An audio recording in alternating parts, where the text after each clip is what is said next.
Bom, temos mais um assunto nessa área econômica que envolve, então, ainda a questão dos cofres públicos, que é as aposentadorias. Aliás, hoje, inclusive, o Rodrigo Maia, que é presidente da Câmara dos Deputados, disse que até setembro vai estar aprovada a reforma da Previdência.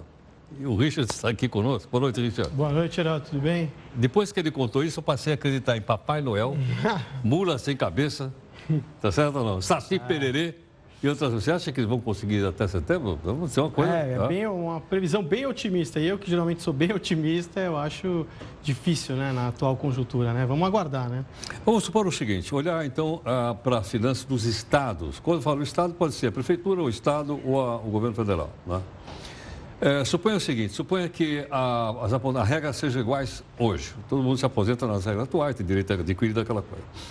Mas é o seguinte, em 10 anos, qual é a quantidade de funcionários públicos que poderão se aposentar e qual é o impacto que isso provocaria nas contas dos governos? Então, o IPEA fez um estudo, né?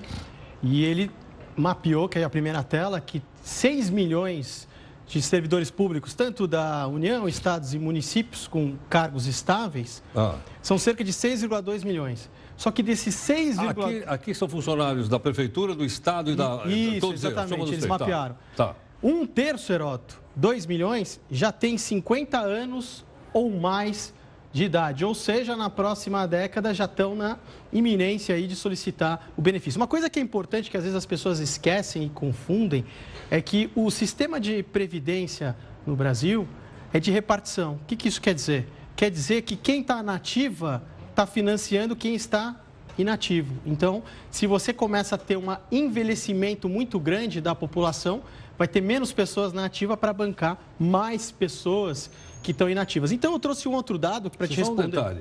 Quer dizer, um terço.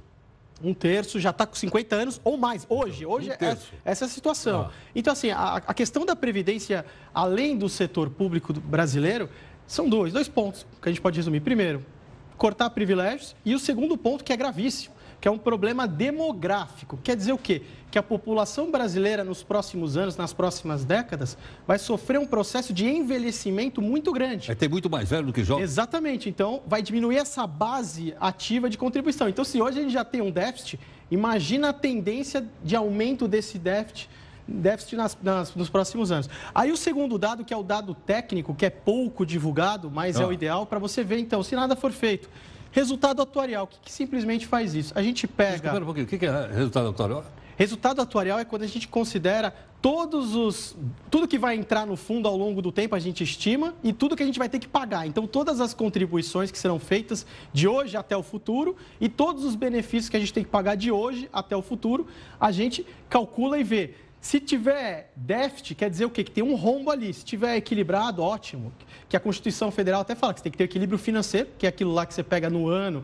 Entrou tanto de dinheiro, pagamos tanto esse ano, teve déficit ou superávit. Agora, uma coisa é você ver na linha do tempo o funcionamento, na história desse fundo. Então, por exemplo, municípios, se a gente pegasse tudo que eles têm estimado para receber de contribuições e tudo que eles têm para pagar de benefícios, você teria um rombo, Heroto, de 769 bilhões de reais. Nos municípios? E nos municípios. Só no município. Isso. O problema mais grave, e o próprio estudo do IPEA detectou isso, está nos estados.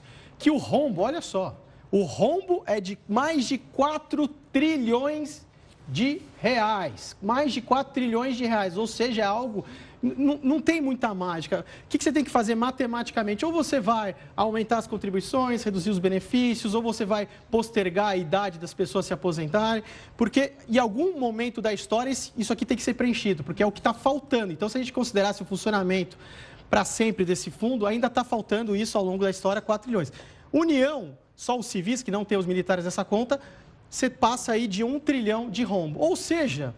O resultado atuarial, que é uma métrica super técnica para você avaliar se um fundo de previdência é sustentável ou não no longo prazo, mostra que a gente tem um déficit equivalente ao PIB brasileiro.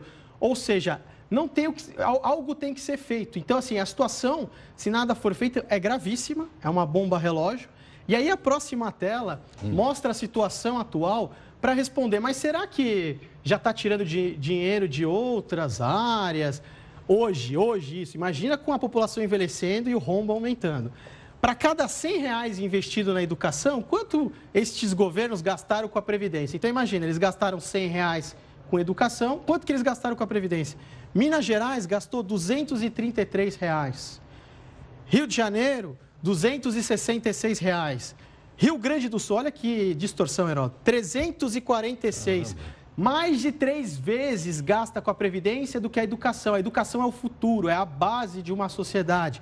Já a Previdência, né, de Santa Catarina gastou 193. Então você vê que na média esses estados o dobro, Rio Grande do Sul, uma grande distorção, é o triplo. É o que eu costumo falar. Um país que está gastando muito mais com a Previdência do que a educação é um país que ele olha o passado e não olha o futuro. Deixa eu perguntar, algum estado gasta mais de educação do que Previdência ou nenhum? O de São Paulo, ele gasta, de cada R$100, ele está gastando 98. Mas, assim, a maior parte deles, eles estão gastando então, muito São Paulo, mais. cada R$100 que ele gasta em educação? Isso, é igual. É igual? Isso, exatamente, o estado de São Paulo.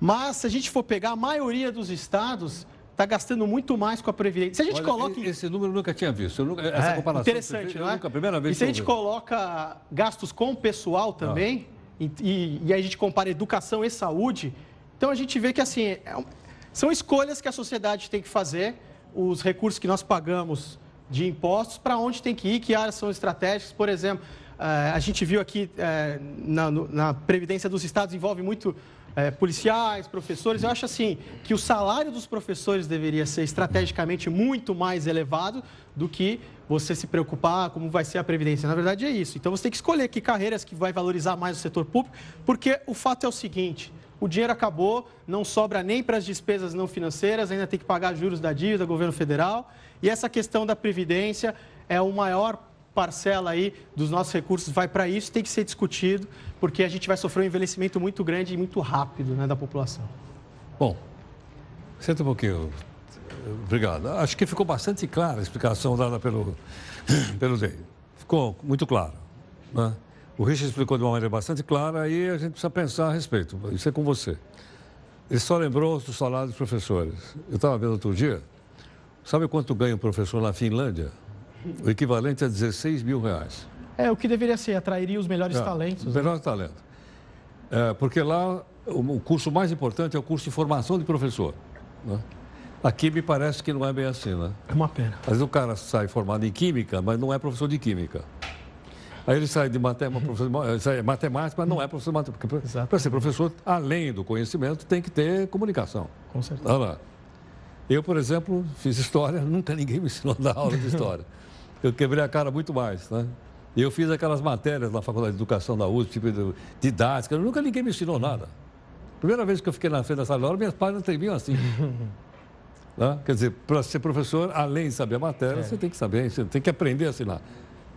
Mas, tá aí. Bom, nosso comentarista, o Richard Rittenband, aqui conosco. Richard, nessa aprovação que eles querem fazer até setembro, o que você acha que vai passar e o que vai ser retirado de lá? Olha, eu acho que, pelo menos, a idade mínima é algo que vai ser aprovado, depois o resto, né? As negociações aí vão idade mínima, você acha que é o ponto vai central? Passar, a idade mínima vai passar, e aí a gente vai corrigir um fato histórico, né, que poucas pessoas sabem, que em 1997, na tentativa de mais uma reforma da Previdência, a idade mínima não foi aprovada, Heródoto, porque ficou com 307 votos. Faltou um voto e o político da base falou que ele votou por engano e por isso que não passou. Dá para acreditar? Ficou com 307 votos, mas eu acho que dessa vez a tendência é passar a idade mínima. Diminui de quantos anos para se aposentar? 65? Isso, 65, 62, Tá bom. Obrigado, viu? Eu que agradeço, viu, Heródoto? Muito obrigado. Bom, você se lembra de uma série que nós temos aqui chamada Ponto a Ponto. Foram 10 programas sobre a Previdência Social, com um falando de um lado, outro falando do outro lado, né? Foram 10 debates para a gente esclarecer ponto a ponto. Espero que você tenha formado opinião e agora temos outras. Daqui a pouco a gente volta.